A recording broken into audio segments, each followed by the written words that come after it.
गुरुर्ब्रह्मा गुरुर्विष्णु गुरुर्देवो महेश्वरः गुरु साक्षात् परब्रह्म तस्मै श्री गुरुवे नमः। अखण्डमण्डलाकारम् व्याप्तं येन चराचरम् तत्पदं दर्शितं येन तस्मै श्री गुरुवे नमः। माता रामो मत्पिता रामचन्द्रः स्वामी रामो मत्सखा रामचन्द्रः सर्वस्वं मे रामचन्द्रो दयालुः नान्यं जाने नैव जाने न जाने। वसुदेवसुतं देवं कंसचाणूरमर्दनं देवकी परमानन्दं कृष्णं वन्दे जगद्गुरुं। प्रेम से बोलिए भक्तवत्सल भगवान की जय।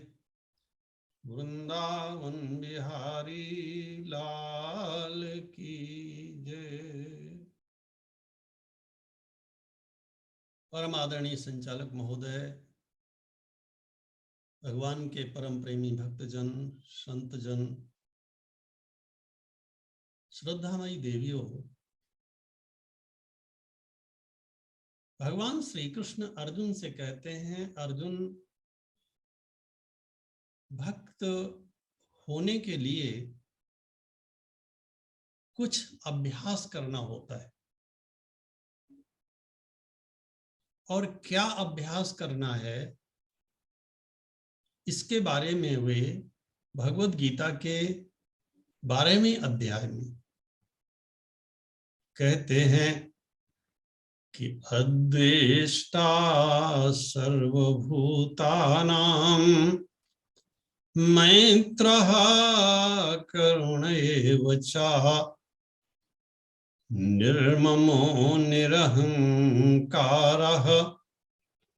समदुःख सुखाक्षमी।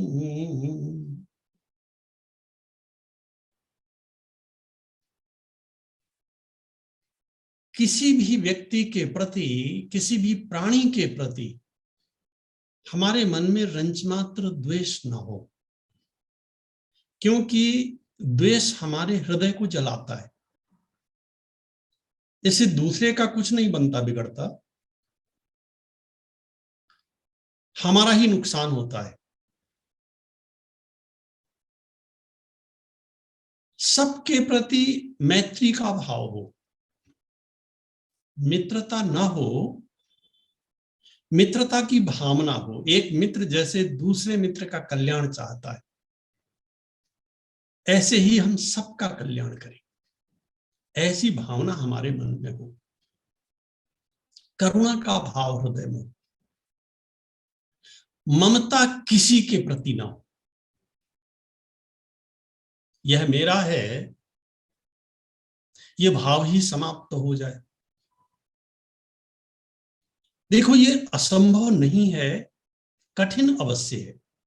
कठिन इसलिए है क्योंकि अभ्यास साध्य है।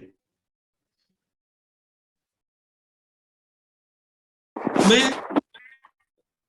ये हमारे फर्रुखाबाद की बात है, वहां पास में ही एक महात्मा जी रहते हैं और उनका गांव भी बिल्कुल पास में है।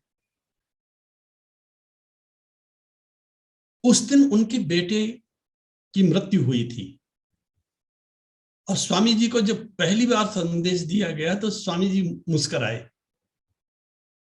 बोले, कौन सी नई बात है, यहां तो रोज ही कोई ना कोई मरता है। निर्ममो निरहंकार, किसी के प्रति रंच मात्र ममता ना हो, क्योंकि यह ममता ही बंधन है। अहंकार वह वस्तु है जो हमें हर रोज मारता है, हर क्षण मारता है, न मालूम कितनी तरह से मारता है और कितना दुखी करता है,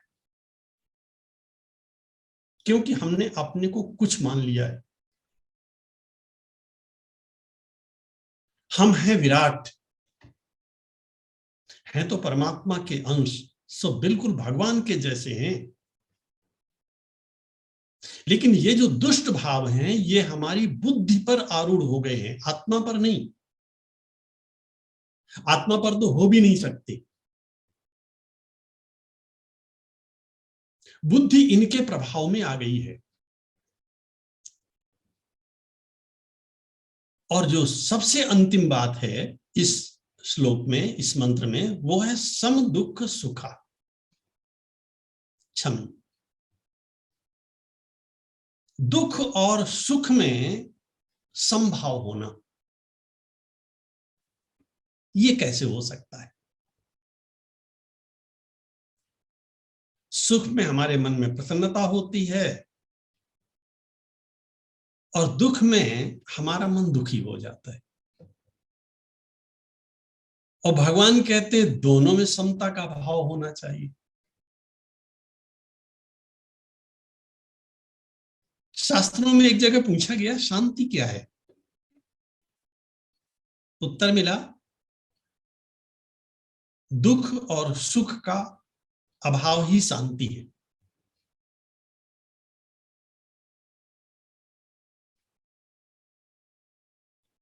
जब तक हम दुख हमारे जीवन में ना रहे, इस भाव को पालेंगे।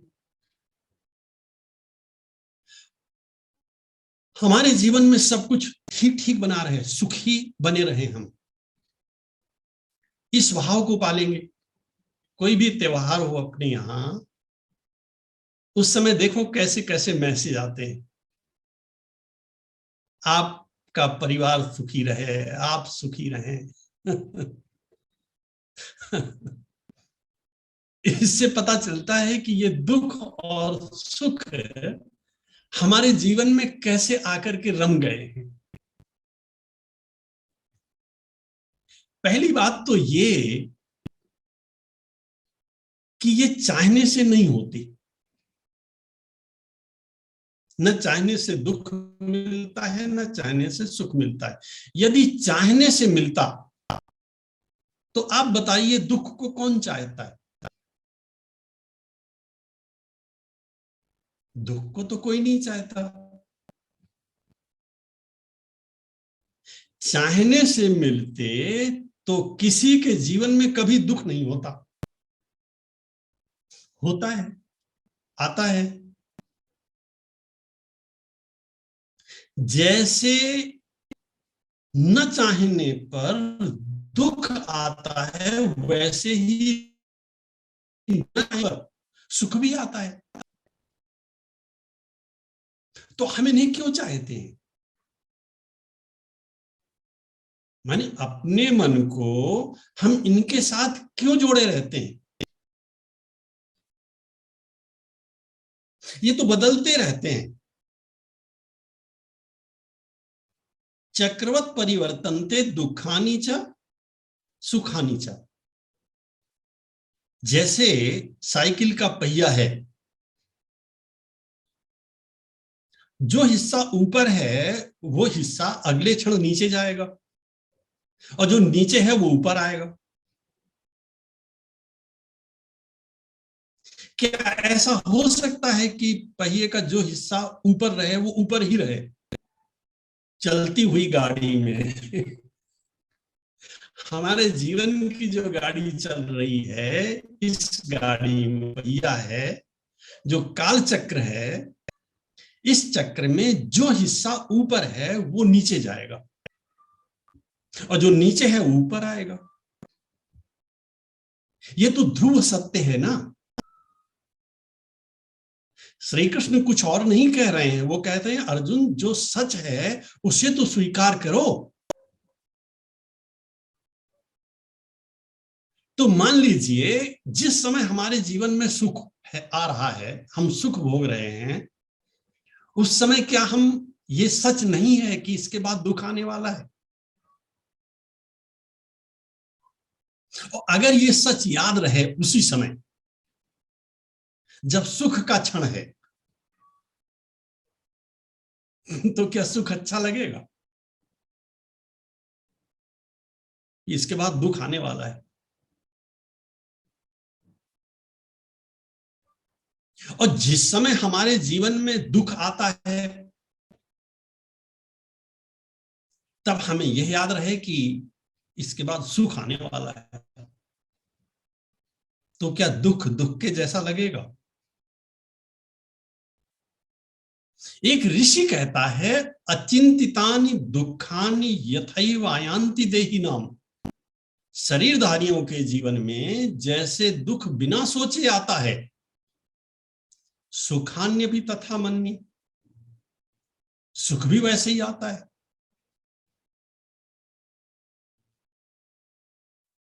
दैन्य मत्रातिरिच्यते। हमारी मूर्खता के कारण हमारी जो दीनता की वृत्ति है, हीनता की वृत्ति है, वो थोड़ा सा बढ़ जाती है, क्योंकि हम सुख मांगते हैं। किससे मांगते हैं? सबसे मांगते हैं। भगवान से भी मांग, भगवान के पास जाते ही इसीलिए हैं। भगवान कहते हैं मैं तो तेरे को शांति देना चाहता हूं, आनंद देना चाहता हूं, तू मेरे से सुख मांग रहा है।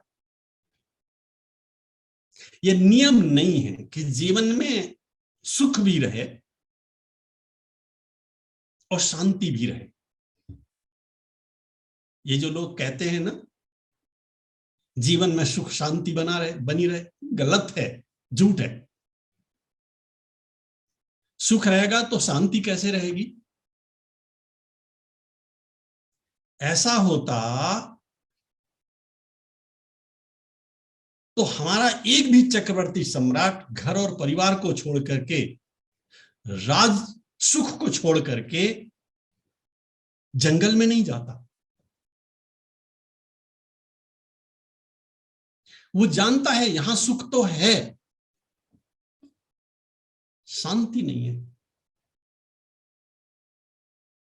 इसलिए बड़े बड़े राजा संत कहीं, मंदोदरी ने समझाया रावण को, संत कहीं असनीति दसानन, कि चौथे पन जाइए नृप कानन। अब वन में जाने का समय आ गया है। रावण ने पूछा क्यों, मैं वहां क्यों जाऊं, यहां किस चीज की कमी है? बोली सब कुछ है,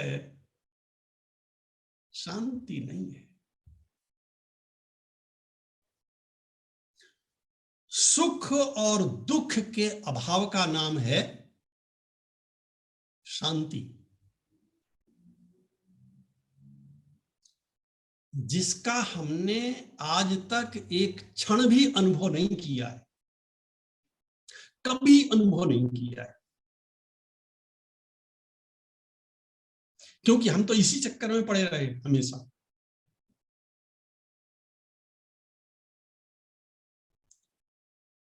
सुख में दुख मिला रहता है।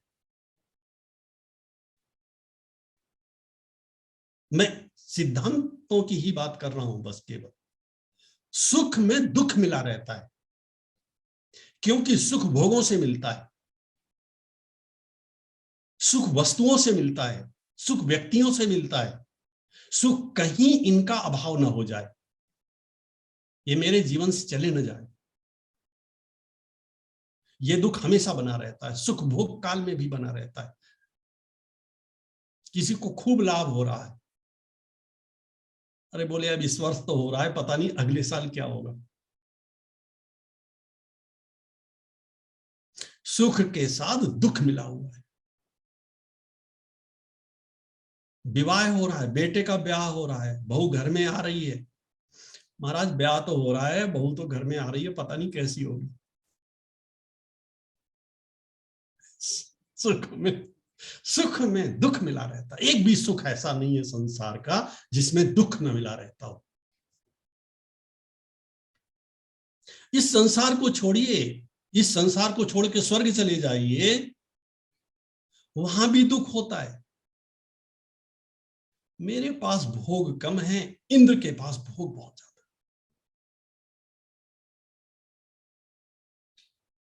देवता बना तो क्या बना, इंद्रासन का सुख मिलता तो कोई बात थी। संसार में कोई सुख ऐसा नहीं है जिसमें दुख न मिला हुआ।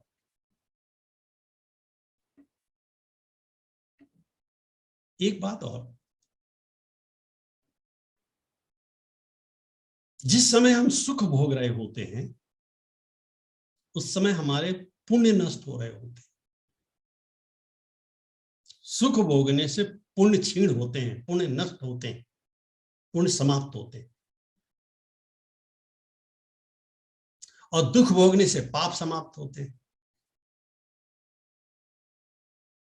आप किसी से भी पूछ लीजिएगा तुम्हें सुख चाहिए कि दुख चाहिए, तो कहेगा कोई पूछने की बात है,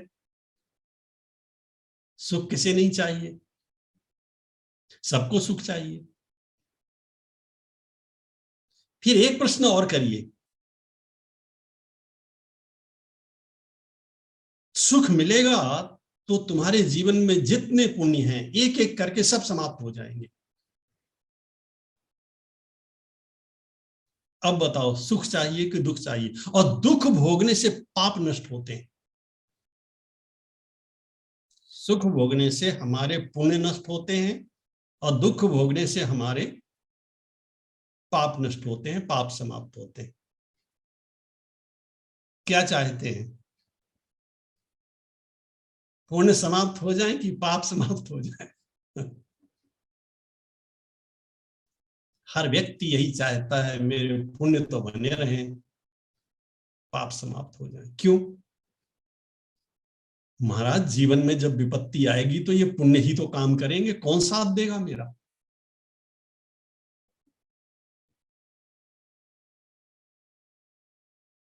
महाभारत कहता है जिन लोगों के साथ हम रह रहे हैं, जब इस शरीर से जीव साथ छोड़ देगा तो ये सब उठा करके शमशान घाट में जाके जला आएंगे। धर्मस्तमन गच्छति,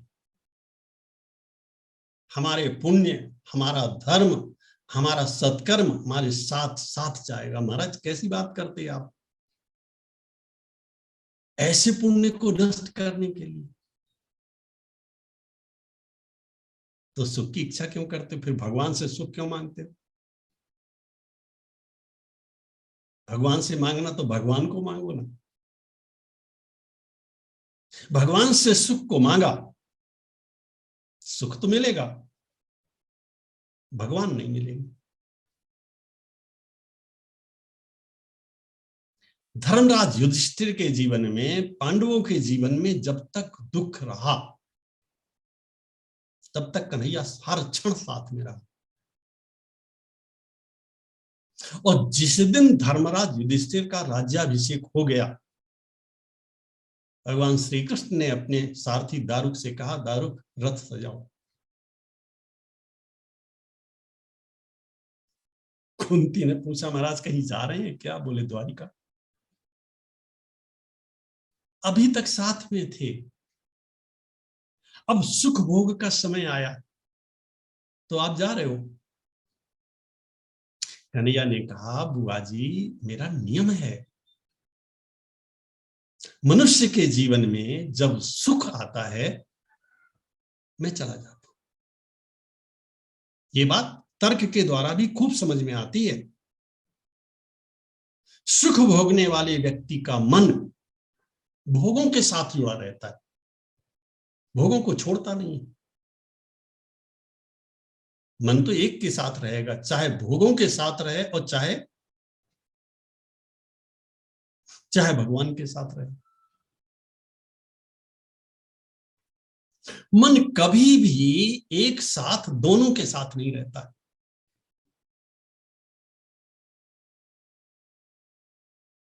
युगपत ज्ञानानुत्पत्तिर मनसो लिंगम, मन का लक्षण है मन में एक साथ दो ज्ञान कभी नहीं रहते। भगवान का भी स्मरण बना रहे और मन भोगों को भी भोगता रहे, गलत, ऐसा कभी नहीं हो सकता।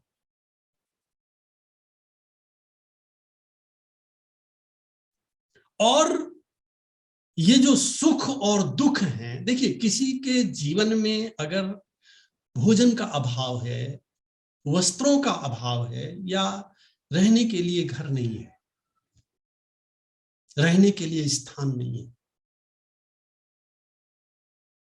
तो हम मान लेते हैं उसके जीवन में दुख है।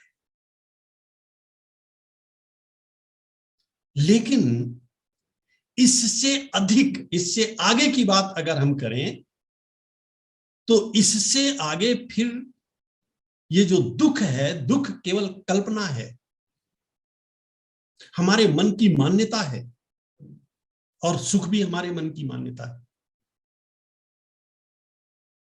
इससे अधिक की आकांक्षा करना अपने लिए पाप अर्जित करने जैसा है। पाप अर्जित करने जैसा नहीं है, अपने को पापी बनाना है।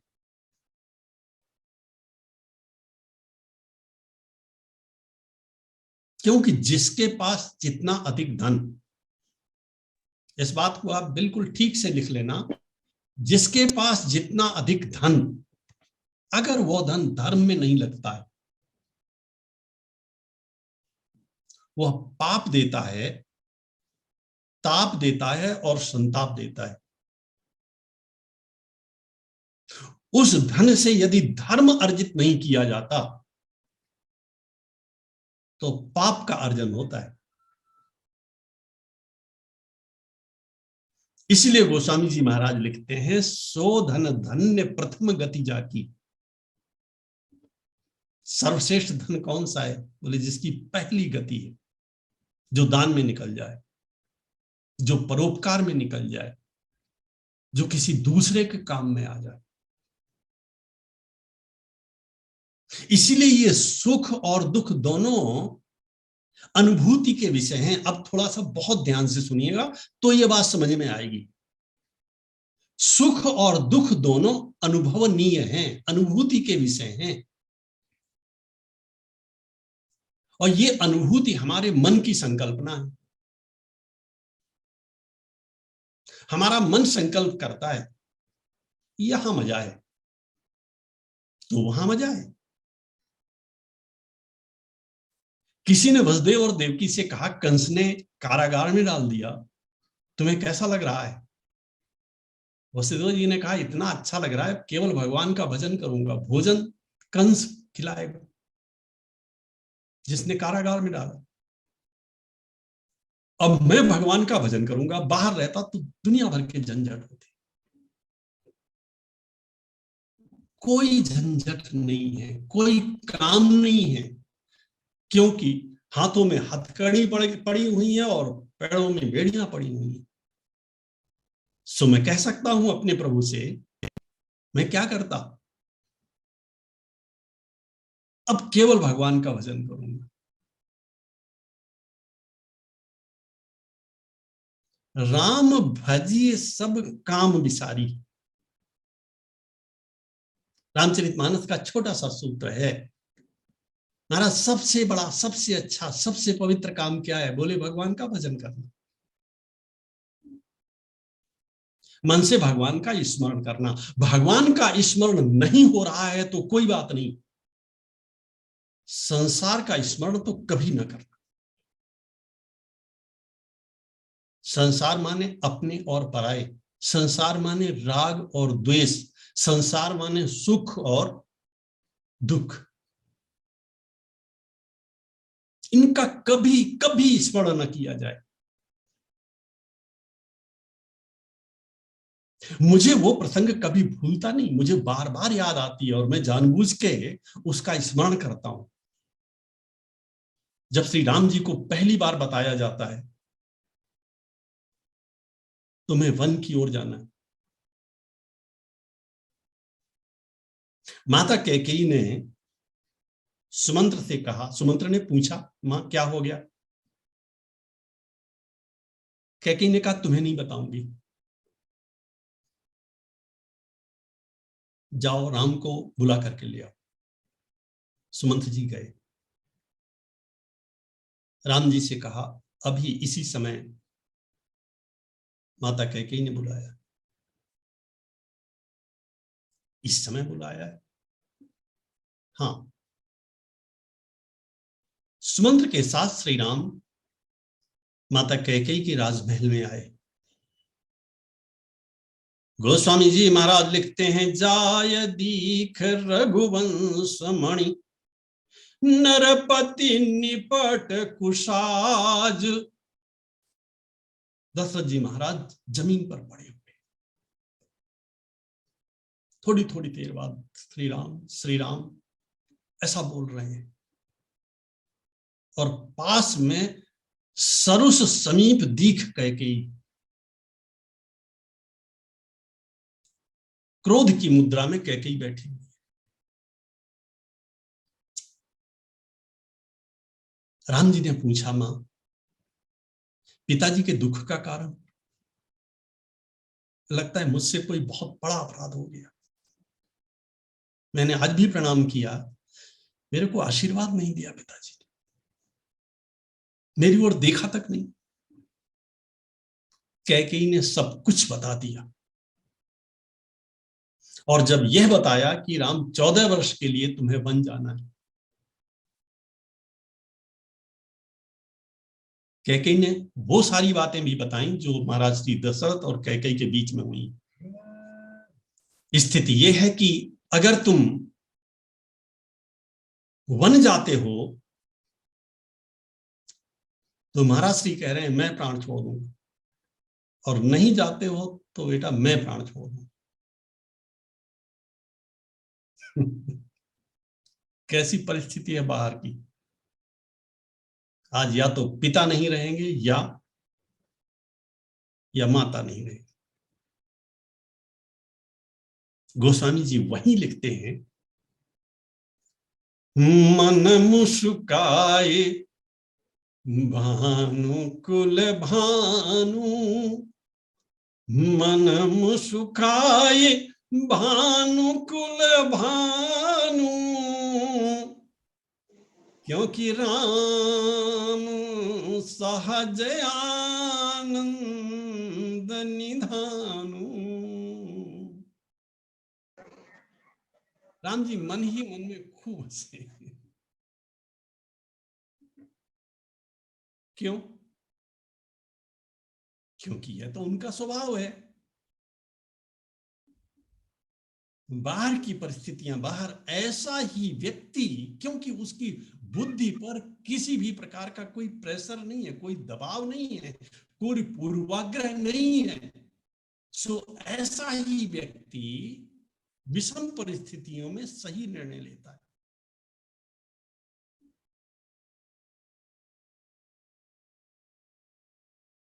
और श्री राम उस समय जो बोलते हैं वो धर्म का अमृत है। सुनु जननी सोई सुत बड़ भागी,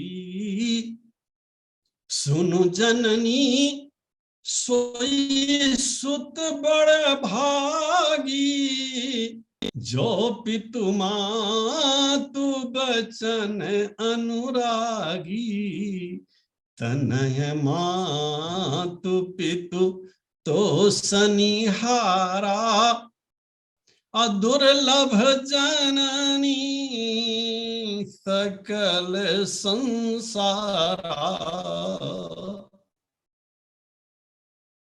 मैया इससे अच्छा मुनिगण मिलन विशेष बन सबई भांति हित मोर, तेहि मह पितु आयस बहुर सम्मत जननी तोर, भरत प्राण प्रिय पावहि राजू। इससे विषम परिस्थिति नहीं हो सकती और इससे सुंदर वक्तव्य नहीं हो सकता। हमारे आपके पास है क्या जिसे छोड़ने के लिए भगवान श्री कृष्ण कहते हैं? कुछ भी तो नहीं है। और बाहर से कुछ भी छोड़ने को नहीं कहते। श्री राम जी ने जैसा छोड़ा वैसा छोड़ने के लिए हमसे नहीं कहा जा रहा। हमसे कहा जा रहा है आप जहां हो, जैसे हो, जो कुछ कर रहे हो वैसे ही करते रहो।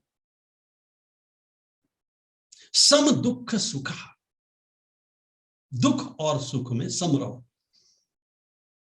माता कौशल्या ने तो न मालूम कितने दोष बताए राम भगवती सीता को वन में रहने के, राम जी ने भी बताए। लेकिन गोस्वामी जी महाराज कहते हैं सीता जी को अयोध्या अच्छा लग रहा है कि वन अच्छा लग रहा है। किसी ने पूछा गोस्वामी जी से, महाराज ये तो बता दो कि अब अयोध्या छोड़ करके जा रही हैं तो इनकी क्या स्थिति है, माता जी की क्या स्थिति? बोले सिय मन राम चरण अनुरागा, अवध सहस समवन प्रिय लागा। हजारों अयोध्या, एक अयोध्या का सुख नहीं, हजारों अयोध्या का सुख अगर इकट्ठा कर दीजिए आप तो उससे अधिक श्री किशोरी जी को सुख मिल रहा है वन में रहने का। सुख घर में मिलता है कि वन में मिलता है? सो हमारे शास्त्र कहते हैं अनुकूल वेदनीयम सुखम। वेद नियम, अनुभव नियम, जहां आपका मन मान ले यही मौज है, बस वही मौज है। और प्रतिकूल वेद नियम दुखम, जहां प्रतिकूल वेदना हो। मैंने एक आर्मी के अफसर से पूछा, इतनी कठोर सजा देते हो आप लोग? बोले सजा नहीं देते, जो जो लोहा है उसे पारस बनाते हैं। आर्मी की सजा आप लोग जानते होंगे, किसी से थोड़ा सा भी अपराध हो जाए तो एक ही सजा होती है, आप वजनदार बंदूक अपने कंधे पर रखिए, पीठ में अपने जितना सामान बांध करके चला जाता है युद्ध क्षेत्र में, वो सारा का सारा सामान बांधिए और लगातार लगातार चलते रहिए। कब तक चलते रहे? बोले ये कुछ नहीं पूछना, चलते रहो। और पीछे पीछे एक आदमी उसके या तो साइकिल से या गाड़ी से, वो साइकिल से चलेगा या गाड़ी से चलेगा, वो अधिकारी होता है, और वो रिक्रूट पैदल भागता है। हमने कहा तुम्हें कैसा लगता है? बोले हमें ऐसा लगता है कि जो जो लोहा है उसे हम सोना बना रहे हैं।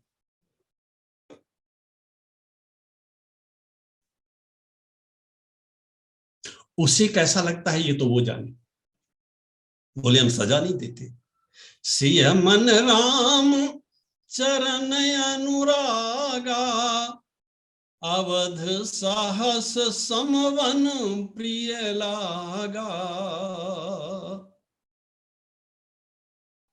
लक्ष्मण जी गए अपनी माता सुमित्रा जी के पास। सुमित्रा जी ने कहा, बेटा तुम क्या समझते हो, राम वन क्यों जा रहे हैं? बोली, माता कैकेयी ने वरदान मांगे हैं मां, इसलिए जो पहला वरदान है उसमें यही मांगा है कि 14 वर्ष राम वनवास। सुमित्रा जी ने कहा, गलत, ऐसा नहीं है, तुम आप बताओ फिर क्यों जा रहे हैं? अरे बेटा तेरा भाग्योदय हुआ है इसलिए जा रहे हैं।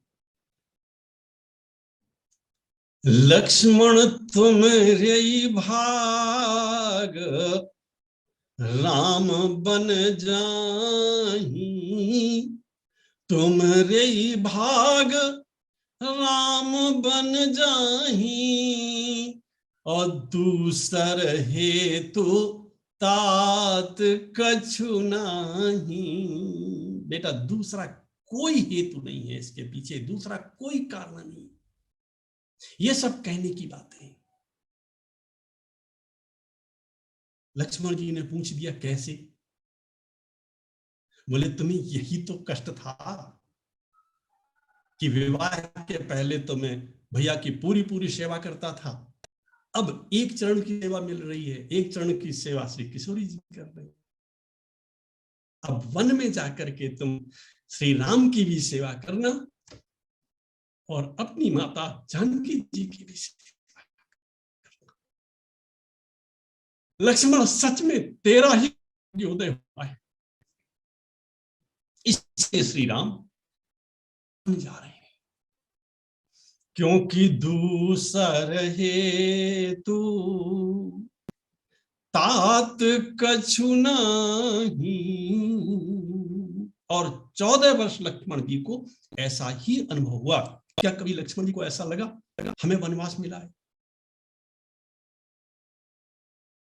मेरा भाग्योदय हुआ है?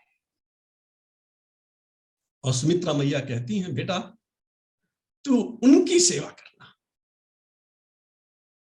मैं उनके चरण स्पर्श तो नहीं कर सकती। लक्ष्मण जब सोते हैं तो सोते समय भी श्री राम जी के चरण अपने हृदय पर रख करके सोते थे, जब विवाह नहीं हुआ था। और निरंतर तो श्री राम जी की जब तू लौट वापस आएगा, मैं लगाऊंगी, मेरा जीवन सार्थक हो जाए। भगवान श्री कृष्ण कहते हैं, जिसके जीवन में दुख और सुख सम है, जो क्षमाशील है, क्षमावान है, कि बदला जिसके मन में आता ही नहीं, बदले की भावना ही नहीं आती, ऐसा व्यक्ति ही भगवान का भक्त हो सकता है। मैं भगवान से प्रार्थना करता हूं हम सब के ऊपर भगवान श्री कृष्ण, भगवान श्री राम हम भक्त बने। प्रेम से बोलिए भक्त वत्सल भगवान की जय, वृंदावन बिहारी लाल की जय।